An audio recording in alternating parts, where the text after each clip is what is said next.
দর্শক এই মুহূর্তে দেখতে পাচ্ছেন এসডিএফ কর্মী যারা রয়েছেন, যারা আজকে দ্বিতীয় দিনের মতো যে আন্দোলন করছিলেন সেই আন্দোলন নিয়ে কিন্তু এই মুহূর্তে বিএনএস যে ভবনটি রয়েছে অর্থাৎ বাংলাদেশ এনজিও ফাউন্ডেশন ভবন যেটি রয়েছে সেই ভবনে কিন্তু দেখতে পাচ্ছেন তাদের সেই যে দাবি সেই দাবি নিয়ে কিন্তু এই মুহূর্তে একদম মূল ফটক যেটি রয়েছে সেই মূল ফটকে কিন্তু অবস্থান করছে এবং সেখানে কিন্তু সরাসরি যদি দেখানোর চেষ্টা করি দাবি নিয়ে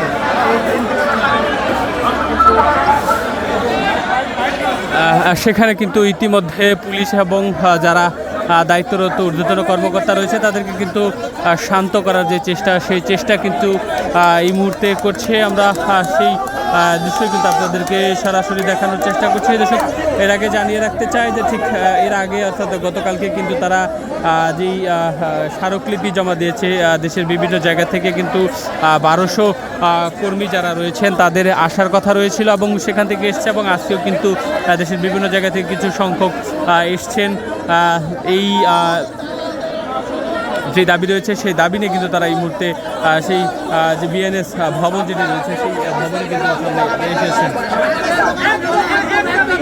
একটা ক্লাস্টার লেভেলে যদি সিএফ এবং সিওরা কাজ না করে কখনো এরকম একটা অফিস দাঁড়াতে পারেনি, অথচ সেই সিএফ এবং সিওরাই সবচাইতে বেশি অবহেলিত।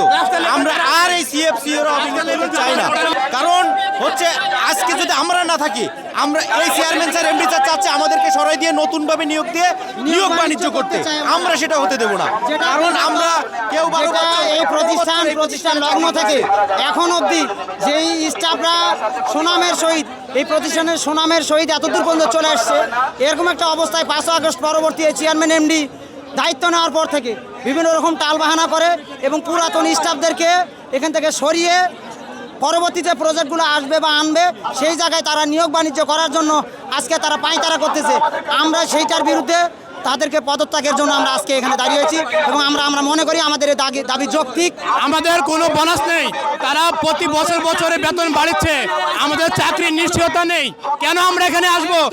এই চেয়ারম্যান এমডি সবচেয়ে বড় দুর্নীতিগ্রস্ত। আমরা কোনোদিন অন্যায়ের কাছে মাথা নত হব না।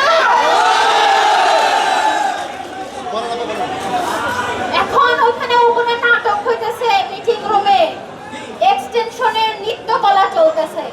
আমি ওখানে বসে থাকতে পারি নাই, আমি ওইসব নৃত্যকলায় বসে থাকতে পারি নাই।